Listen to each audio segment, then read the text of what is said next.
warahmatullahi wabarakatuh. Waalaikumsalam warahmatullahi Alhamdulillah nahmaduhu wa nasta'inuhu wa nastaghfiruhu wa na'udzu billahi min syururi anfusina wa min sayyiati a'malina. May yahdihillahu fala mudhillalah wa may yudlil fala hadiyalah. Asyhadu an la ilaha illallah wahdahu la syarikalah wa asyhadu anna Muhammadan abduhu wa rasuluh. Allahumma shalli wa sallim wa barik ala Muhammadin wa ala alihi wa sahbihi ajma'in. Pertama-tama kita panjatkan puji syukur kepada Allah yang mana kami diberi kesehatan dan bisa berdakwah dan bisa berkumpul di siang hari ini dengan Abi Bening. Dan yang kedua, kami limpahkan salam selawat dan salam kepada Rasulullah Muhammad SAW.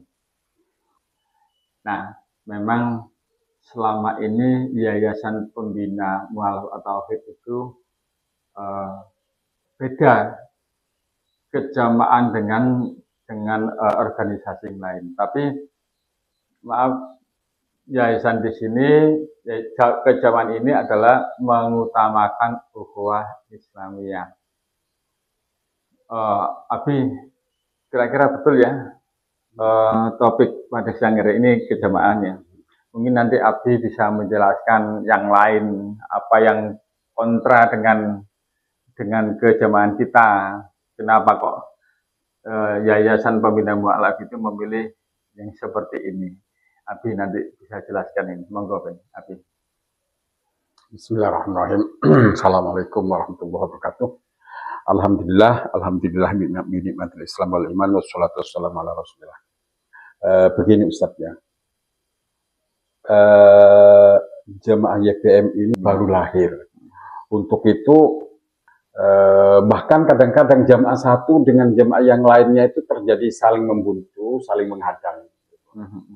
Disinilah kami hadir menjadi jalan tengah agar jemaah kami itu tidak terjadi penghadangan ini. Kita akui atau tidak, kaum ideologis dan kaum demokratis itu di dalam strategi politiknya itu saling menghadang, saling menghadang. Disinilah kami YPM tidak mau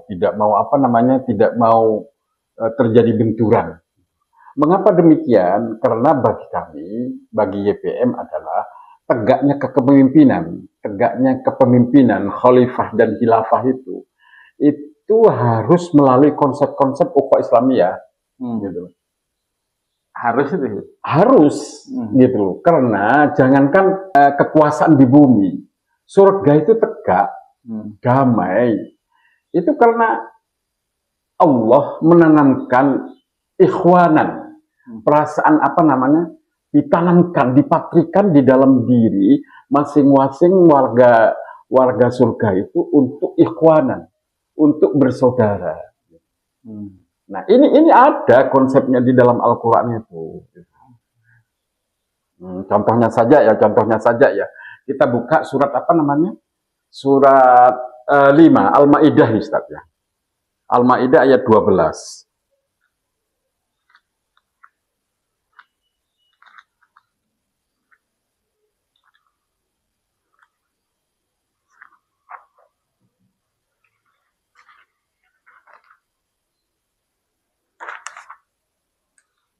Mana ini?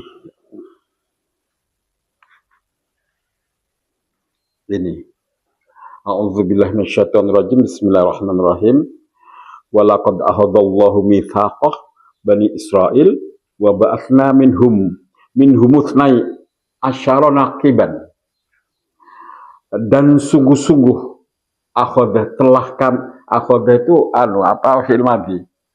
Allah sudah mengambil baiat perjanjian pada Bani Israel. Wa ba'atsna minhum ithnai asyara naqiban, dan Allah telah mengangkat bagi mereka, bagi kedua belas suku itu masing-masing ada naqib, ada pimpinan. Dan jadi suku-suku Bani Israel pada saat ini, Bani Israel itu sudah keluar dari itu, Ustaz. Dari mana itu namanya? Ini menceritakan waktu itu memang Bani Israel tidak ada pemimpin atau gimana? Karena Bani Israel itu kan anaknya Yakub. Betul. Yakub kan, Yakub dibilang Israel. Kemudian anaknya Yakub itu eksodus ke Mesir dibawa oleh Yusuf. Di Yusuf itu sudah membesar menjadi warga Mesir. Menjadi warga Mesir. Akhirnya sekian abad kemudian lahirlah Fir'aun yang menjadi otoriter itu.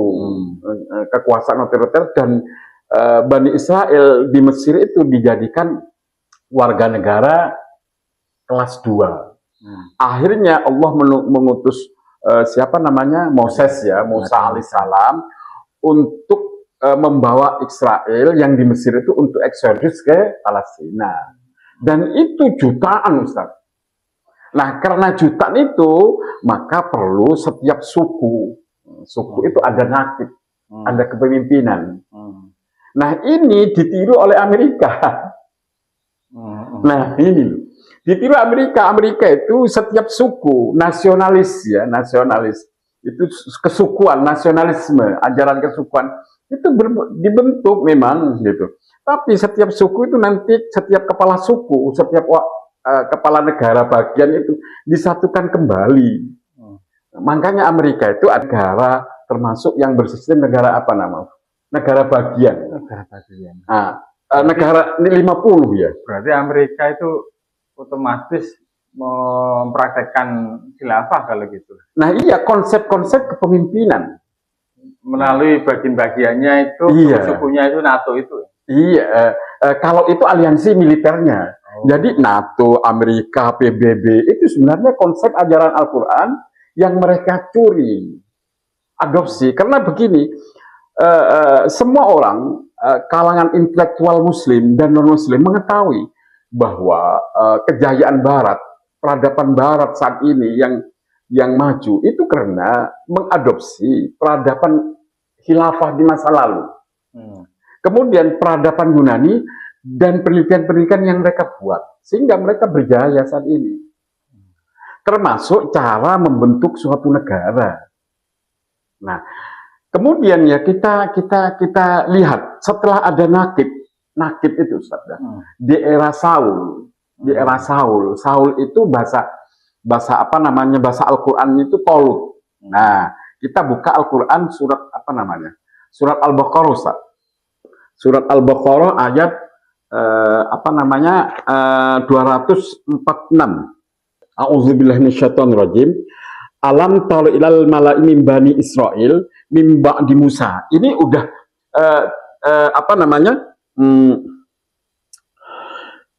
kejadian ini adalah setelah Musa berlalu wafat, gitu. Tidakkah kamu perhatikan Muhammad, para pemuka Bani Israel, ilal mala'i min bani Israil mimba di Musa, setelah berlalunya Musa, gitu. Maksudnya Nabi Musa itu telah mangkat lama, sudah wafat lama. Idqalu, dikala para nakib-nakib itu, para pemimpin Bani Israel itu, linabi lahum, datang kepada nabi mereka.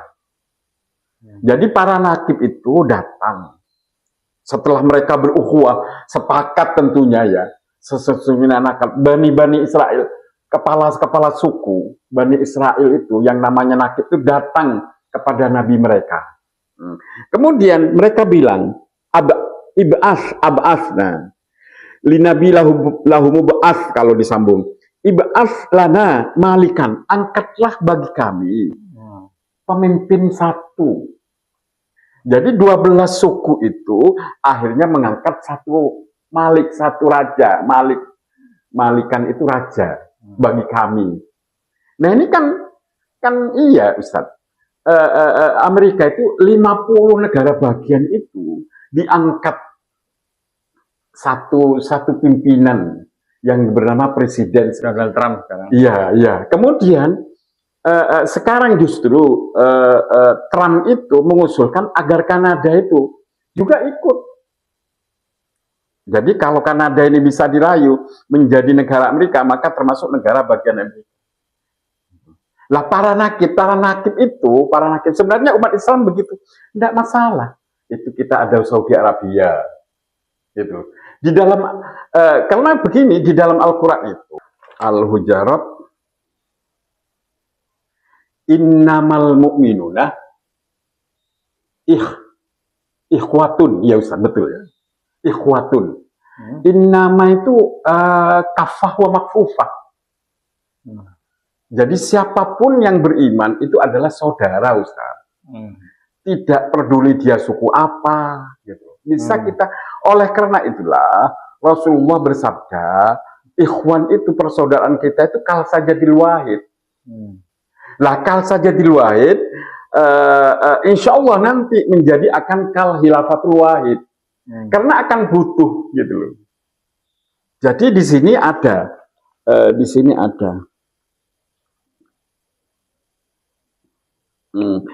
idza qalu linabi lahum ba'ats lana malikan. Nah, ini.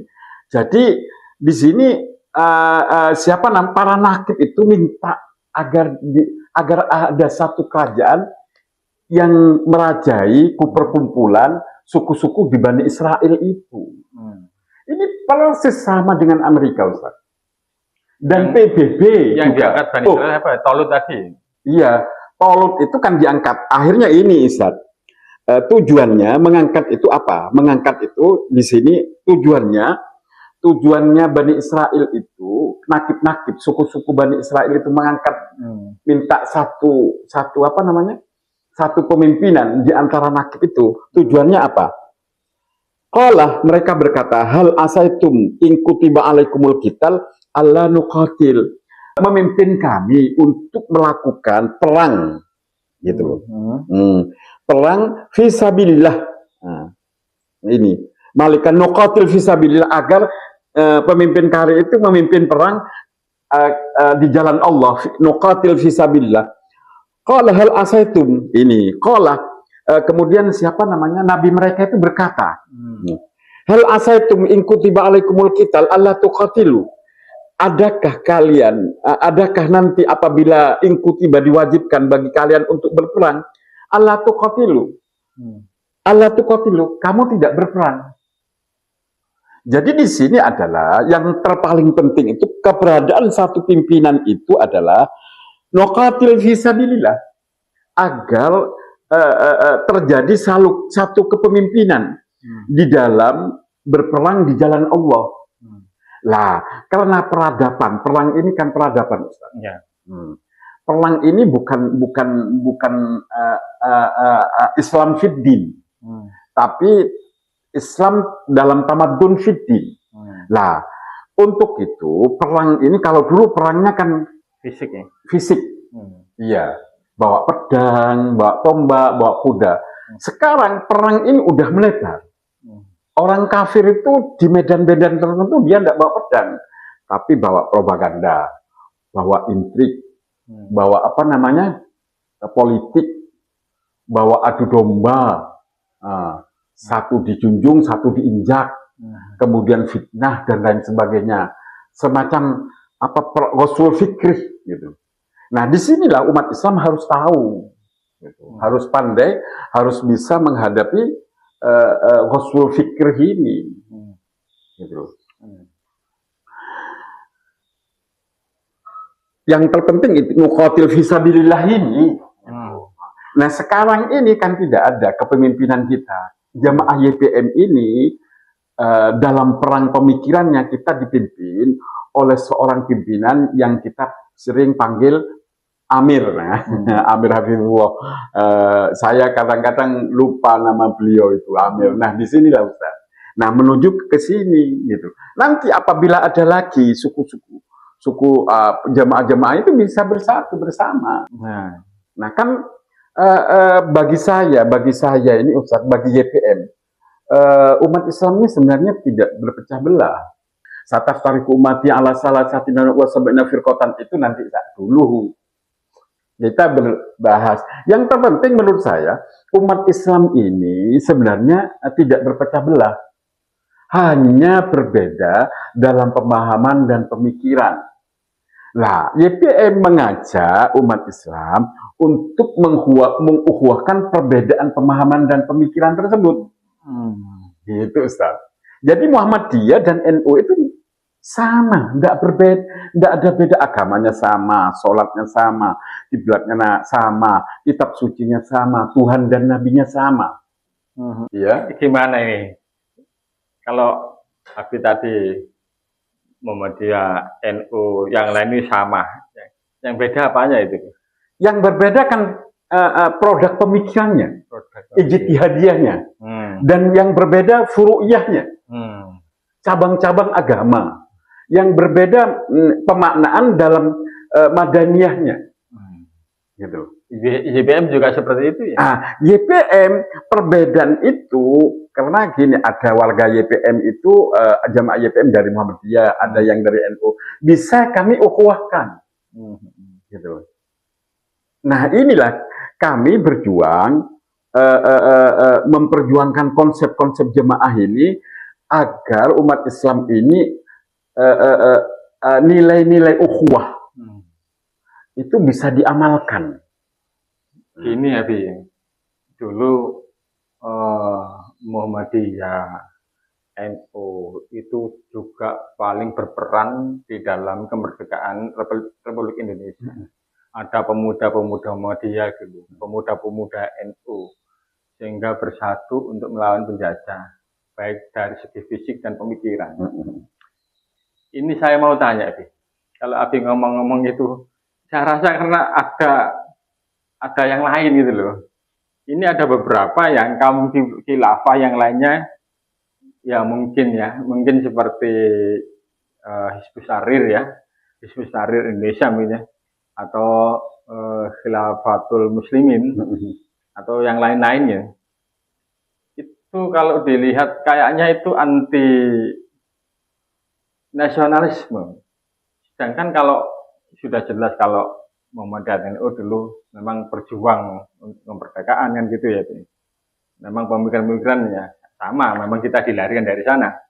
Tapi yang saya lihat itu seperti tadi Qabail dan syu'ub itu. Qabail ini kesukuan. Kesukuan. Padahal itu khilafah iya, gitu ya. Mereka kadang-kadang salah. Nasionalisme itu mereka artikan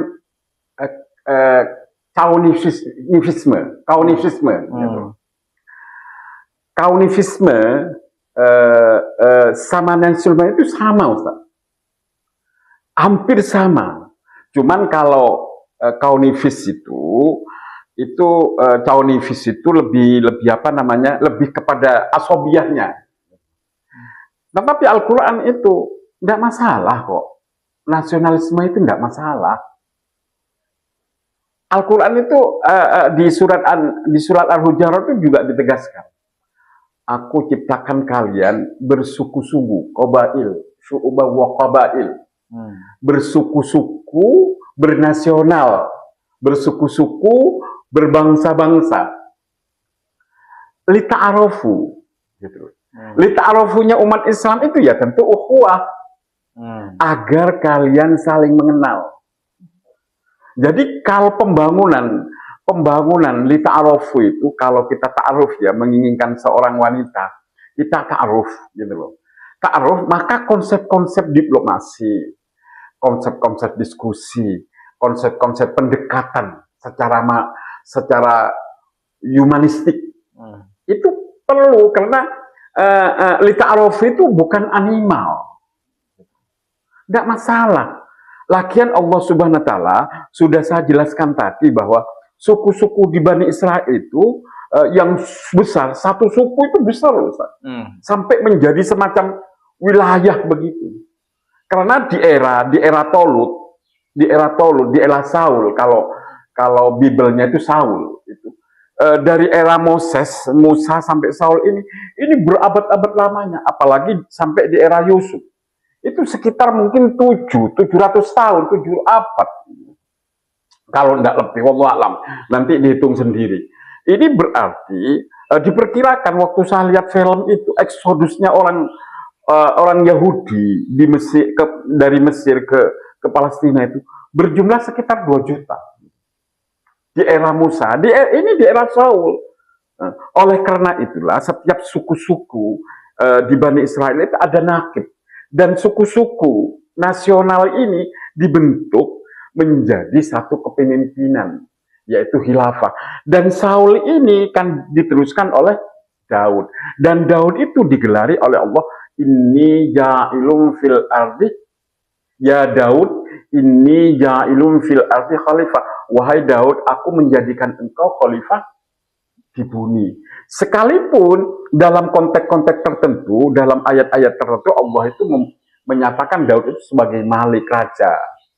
Itu dijelaskan oleh Allah dalam surat An-Nur ayat 55 dan surat Al-Anbiya ayat 105. Bahwa Allah mewariskan bumi ini kepada hamba-hamba Allah yang soleh.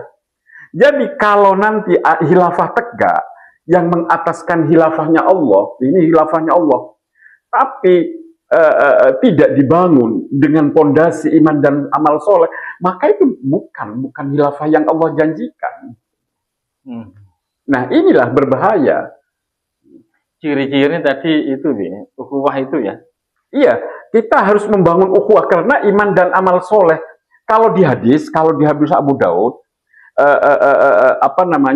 nikmat yang paling tinggi sesudah iman dan Islam itu kesehatan. Gitu.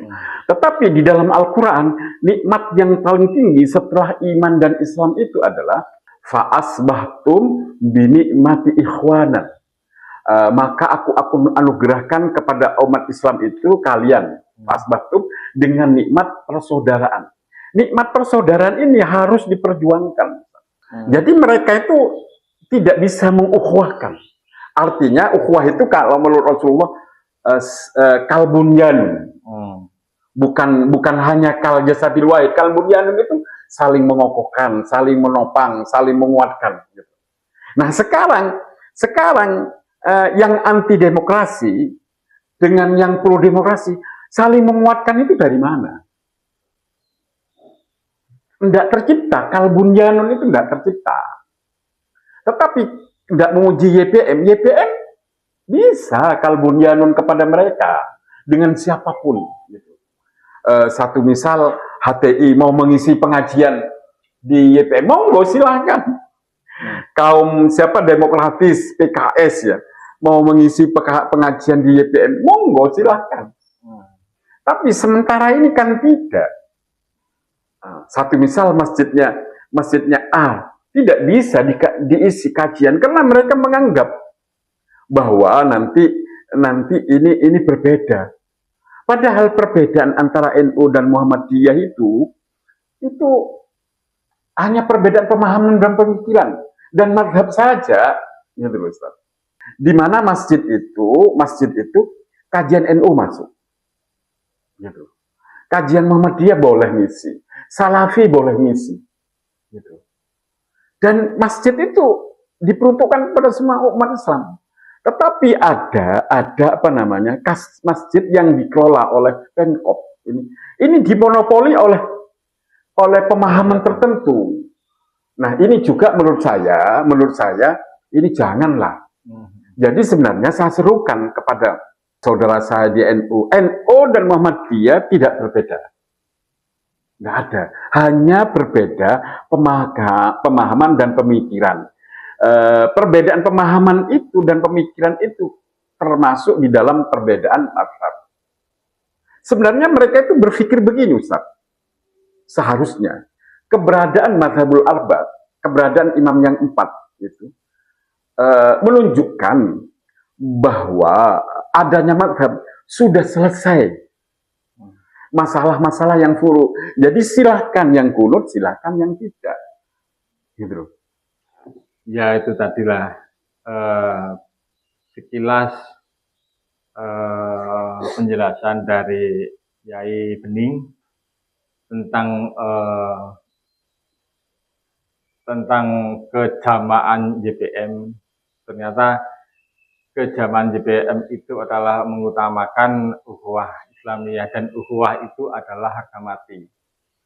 Ya, ini barangkali ada yang ingin diskusi, mungkin dari yang lain setelah mendengarkan penjelasan Yai Bening ini bisa menghubungi kami dan kami juga memfasilitasi untuk diskusi kekeluargaan, terutama yang tadi dijelaskan termasuk anti demokrasi. Ya. Saya rasa cukup ya.